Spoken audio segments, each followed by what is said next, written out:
Question है, उनके अंतर्गत मैंने आपको 7 जो छोटे छोटे क्वेश्चन है जो अक्सर 1 या 2 नंबर में पूछे जाते हैं उनको लिया है और इनके बारे में बात करेंगे। पहला क्वेश्चन लिखा हुआ है मैंने बोस्ट्रोफेदन, है ना, ये क्या है? तो हम बात करें आपकी जो सिंधु घाटी वाला लेसन है, सिंधु घाटी के अंतर्गत जो लिपि थी, क्या थी? सिंधु घाटी के अंतर्गत लिपि थी। आपको जब भी 1 या 2 नंबर में क्वेश्चन आए आपको 20 शब्दों के अंतर्गत अपने उत्तर को लिखना है, 20 से ज्यादा परचेज कर सकते हो आप, ठीक है। तो सिंधु घाटी की लिपि कौन सी थी? बोस्ट्रोफेदन थी। इसके अंदर क्या होता था कि ऊपर वाली जो पहली वाली लाइन थी वो दाहिने से बाईं ओर, कैसे? दाहिने से बाईं ओर, ठीक है। और दूसरी लाइन है वो बाईं ओर से दाईं ओर, बाईं ओर से दाईं ओर। कहने का मतलब ये वाली लाइन तो ऐसे लिखी जाएगी और इसके नीचे वाली जो सेकंड लाइन है वो राइट लिखी जाएगी, मतलब लेफ्ट से और राइट की ओर, ठीक है। तो ये बोस्ट्रोफेदन नीति हुई कि सिंधु घाटी की जो लिपि थी उसमें पहली वाली लाइन दाईं ओर से और बाईं ओर के लिए, जबकि नीचे वाली या दूसरी लाइन होती थी वो बाईं ओर से दाईं ओर के लिए जाती। तो पहला क्वेश्चन हो गया आपका। नेक्स्ट बात करता हूँ जो सिंधु सभ्यता है उसके आपको 2 केंद्रों के नाम लिखने जो भारत में स्थित हो। तो 2 केंद्रों में आप एक राजस्थान का कालीबंगा लिख सकते हो, राजस्थान का कौन सा लिख सकते हो? कालीबंगा। गुजरात का आप लोथल लिख सकते हो, और एक पूछे तो आप राखीगढ़ी हनुमानगढ़ भी कर सकते हो, राखीगढ़ी हनुमानगढ़, फिर आलमगीर यूपी और कर सकते हो, लेकिन आपको 2 याद होने चाहिए कम से कम जो भारत के अंतर्गत स्थित है, ठीक है। तो अभी हमने सिंधु सभ्यता के 2 केंद्र देख लिए। मोहनजोदड़ो की खुदाई किसने की थी? ठीक है, ये क्वेश्चन आएगा कि मोहनजोदड़ो की खुदाई कब की गई थी, या तो सन पूछेगा या फिर किसने की थी। तो मोहनजोदड़ो की खुदाई थी 1922 के अंतर्गत, और 22 किसके द्वारा की गई थी? राखलदास बनर्जी। किसके द्वारा की गई थी? राखलदास बनर्जी, राखलदास बनर्जी के द्वारा मोहनजोदड़ो की खुदाई की गई थी। तो ये क्वेश्चन हो गया। अब इसको आप थोड़ा सा लैंग्वेज में लगा कर रखेंगे तो आप लिखेंगे कि मोहनजोदड़ो की खुदाई सन 1922 में की गई थी तथा इसके उत्खननकर्ता राखलदास बनर्जी थे। तो आपको 15 या 20 शब्दों में आंसर है वो हो जाएगा। नेक्स्ट क्वेश्चन की बात करूं, त्रयी में कौन कौन से वेद है वो शामिल है? आपको कई बार सुनने में मिलेगा वेद या फिर त्रयी, वेद त्रयी, इसको कॉमन ऐसे बोल सकते हैं आप, वेद त्रयी, ठीक है। इसका अंतर्गत 3 वेदों के अंतर्गत कौन कौन से वेद शामिल है? वेद मुख्यतः 4 हैं, आपको पता है, ऋग्वेद, अथर्ववेद, सामवेद और यजुर्वेद, ठीक है। तो आपको वेद त्रयी में से क्या करना है? अथर्ववेद को हटा देना है। क्या करना है?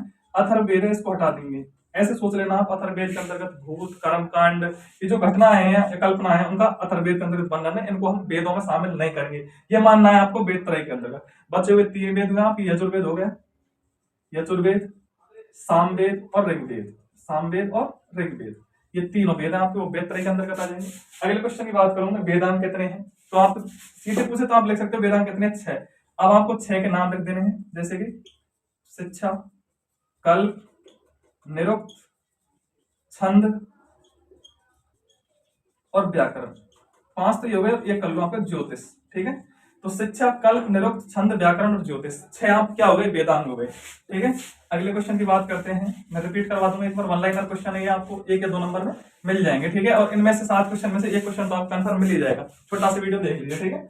और धर्मचक्र परिवर्तन और महानिवेशकरण, है ना, तो ये 2 चीजें हैं, ये दोनों चीजें किससे रिलेटेड है? ये है भगवान बौद्ध के जीवन से रिलेटेड। किसके जीवन से रिलेटेड? बौद्ध के। तो भगवान बौद्ध ने जब ज्ञान प्राप्ति के बाद में अपना पहला उपदेश दिया था अपने 5 साथियों को, 5 साथी थे इनके जो इन्हें छोड़कर गए थे ना, उनको पहला उपदेश दिया था, तो इन्होंने क्या किया था? अपना धर्म बदला था। क्या किया था? धर्म बदला था या फिर बौद्ध धर्म स्वीकार किया था, ठीक है। तो ये जो धर्म बदलने वाली घटना है इसको क्या कहा जाता है? धर्मचक्र परिवर्तन कहा जाता है। बुद्ध ने अपने 5 साथियों को जो इन्हें छोड़कर गए थे उनको उपदेश दिया और इन्होंने धर्मचक्र परिवर्तन किया, इसको क्या कहा जाता है? धर्मचक्र परिवर्तन, ठीक है। महावीर निष्क्रमण की बात करूं मैं आपसे, महावीर निष्क्रमण, ठीक है। तो महावीर निष्क्रमण में देखिए, बौद्ध धर्म जब ज्ञान प्राप्ति के लिए, भगवान बौद्ध, है ना, बौद्ध धर्म के भगवान बौद्ध जब ज्ञान प्राप्ति के लिए, ज्ञान प्राप्ति के लिए अपने महल, रानी कह लो, है ना, रानी, महल, पुत्र आदि को छोड़कर गए थे, ठीक है। तो ये छोड़कर जाने की घटना क्या कहते हैं? महावीर निष्क्रमण, ठीक है। तो ये आपके 7 पॉइंटेज हो गए, एक बार रिपीट कर देता हूं मैं। बोस्ट्रोफेदन में बताई थी सिंधु घाटी सभ्यता की लिपि है, जिसमें पहली लाइन को दाईं ओर से बाईं ओर लिखा जाता था, तो दूसरी लाइन को बाईं ओर से दाईं ओर लिखा जाता था। पहला वाला हो गया बोस्ट्रोफेदन। सिंधु सभ्यता के मैंने आपको 2 केंद्र पूछे थे, लेकिन आप ज्यादा कर सकते हो, जैसे राखीगढ़ी हरियाणा का हो गया, लोथल गुजरात का हो गया, कालीबंगा राजस्थान का हो गया, और आप आलमगीर पर यूपी में कर सकते हो, ठीक है। मोहनजोदड़ो की खुदाई 1922 में राखलदास बनर्जी ने की थी। तराई में कौन कौन से शामिल है? तो अथर्ववेद को निकाल देना, बाकी 3 बच जाएंगे, यजुर्वेद, सामवेद और ऋग्वेद, ठीक है। वेदांग कितने हैं? तो 6 हैं। कौन कौन से हैं? शिक्षा, कल्प, निरुक्त, छंद, व्याकरण और ज्योतिष, 6 वेदांग हो गए आपके।